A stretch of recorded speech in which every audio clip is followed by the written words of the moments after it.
ভোলাগঞ্জ সাদা পাথর এটি যেন সিলেটের একটি জাতীয় সম্পদ।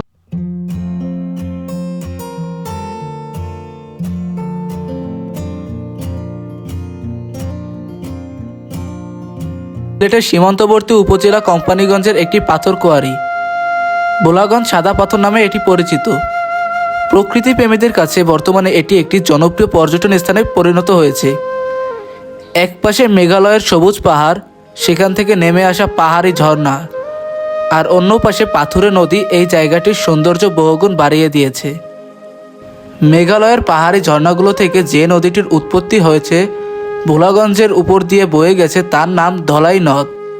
পাহাড় থেকে ঝর্ণার পানি স্রোতে এই নদীতে বয়ে নেমে আসে সাদা পাথরের উপর। ধলাই নদের উৎসমুখের এই জায়গাটির নাম ভোলাগঞ্জ 0 পয়েন্ট। এর কাছাকাছি আরও দুইটি সুন্দর জায়গা রয়েছে, উতমাসরা ও তুরুংসারা নামে পরিচিত। ভোলাগঞ্জ কিভাবে যাবেন, এই প্রশ্নটা আপনার মনে প্রথমেই আসতে পারে। ভোলাগঞ্জ সাদা পাথর দেখতে যেতে হলে দেশের যে কোনো প্রান্ত থেকে প্রথমে সিলেট আসতে হবে। ঢাকার শাহেদাবাদ, মহাখালী ও ফকিরাপুর বাস স্ট্যান্ড থেকে নিয়মিত বিরতিতে সিলেটের বাস ছাড়ে। Unit, Shyamoli, green line, Saudia, Ena Paribahan ও লন্ডন এক্সপ্রেস সহ দেশের সব বড় কোম্পানির বাস আছে সিলেটের রুটে। এই রুটে নন এসি বাসের ভাড়া 450 থেকে 480 টাকা, এসি বাস এর ভাড়া 900 থেকে 1200 টাকা। বাসে ঢাকা থেকে সিলেট পৌঁছাতে সময় লাগে 5.5 থেকে 7 ঘন্টা। সিলেটের আম্বরখানা থেকে ভোলাগঞ্জ সাদা পাথর যাওয়ার সিএনজি পাবেন। লোকাল সিএনজিতে জন প্রতি 130 থেকে 150 টাকা নেবে। চাইলে সিএনজি রিজার্ভও নিতে পারেন। সেক্ষেত্রে আসা যাওয়ার ভাড়া পড়বে 1200 থেকে 1400 টাকা। এক সিএনজিতে 5 জন বসতে পারবেন। আম্বরখানা থেকে ভোলাগঞ্জ যেতে কম বেশি 1.5 ঘন্টা সময় লাগে। ভোলাগঞ্জ বাজারে নেমে 10 নম্বর নৌকাঘাটে যেতে হবে। নৌকাঘাট থেকে ভোলাগঞ্জ সাদা পাথর যাওয়ার নৌকা পাওয়া যায়।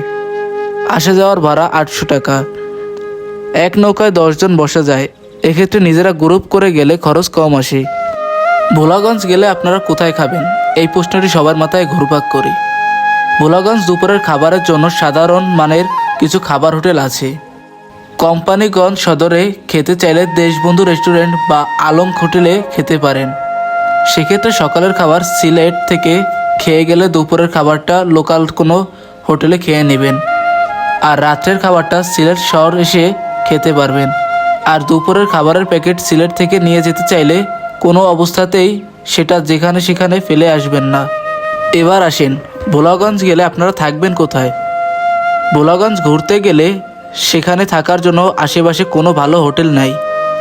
তাও যদি কোনো কারণে থাকতে হয়, কোম্পানীগঞ্জ সদরে সাধারণ মানের কিছু হোটেল আছে। এর মধ্যে হোটেল আল সাদিক বা হালিমা বোর্ডিং অন্যতম। আর সিলেটে থাকার জন্য বিভিন্ন মানের সব ধরনের হোটেল আছে। আশা করি পুরো আর্টিকেলের মাধ্যমে ভোলাগঞ্জ সাদা পাথর কীভাবে যাব এই উত্তরটি পেয়ে গেছেন। আপনারা যারা জানেন সাদা পাথর চুরি হয়ে গেছে, তাদের জন্য এই প্রতিবেদনটি। সাদা পাথর চুরি বলতে সাধারণত বাংলাদেশের সিলেটের ভোলাগঞ্জ সাদা পাথর থেকে অবৈধভাবে উত্তোলিত পাথর বোঝানো হচ্ছে। কিছুদিন আগে সিলেট জেলা প্রশাসনের পক্ষ থেকে এই চুরি হওয়া পাথর উদ্ধারের জন্য বিশেষ অভিযান শুরু করা হয়েছে। সম্প্রতি কিছু অসাধু চক্র ক্লিস্কার তৈরির উপযোগী এই সাদা পাথর অবৈধভাবে উত্তোলন করছে, যা সাদা পাথর নামেই চুরি পরিচিত পাচ্ছে। এই চুরি হওয়া পাথর উদ্ধারের জন্য জেলা প্রশাসন এবং আইনশৃঙ্খলা বাহিনী একটি বিশেষ অভিযান পরিচালনা করছে। অবৈধ পাথর উত্তোলনের কারণে ভোলাগঞ্জের সাদা পাথরের প্রাকৃতিক সৌন্দর্য নষ্ট হয়ে যাচ্ছে। আর মূলত সাদা পাথরের ভোলাগঞ্জের যেইখানটায় আমরা পর্যটকরা ঘুরতে যাই, সেইখানের একদম ঠিক পাশ থেকেই এই পাথরগুলো চুরি করা হয়েছে। এবং আপনারা যারা পর্যটকরা যেতে চান তারা অবশ্যই যেতে পারেন, কারণ একদম মেইন পয়েন্টে কিন্তু কোনো পাথর সরানো হয়নি। একদম আগে যেমন ছিল তেমনই আছে। একদম মেন পয়েন্টের কিছুখানি পাশ থেকেই তারা লুটপাট করেছিল। আর আজকের আমার এই ব্লগটি আপনাদের কাছে কেমন লেগেছে? যদি ভালো লেগে থাকে অবশ্যই লাইক এবং কমেন্টস করবেন, এবং আমার চ্যানেলের সাথে যুক্ত হতে চাইলে সাবস্ক্রাইব করে একদম পাশেই থাকবেন। সকলকে ধন্যবাদ।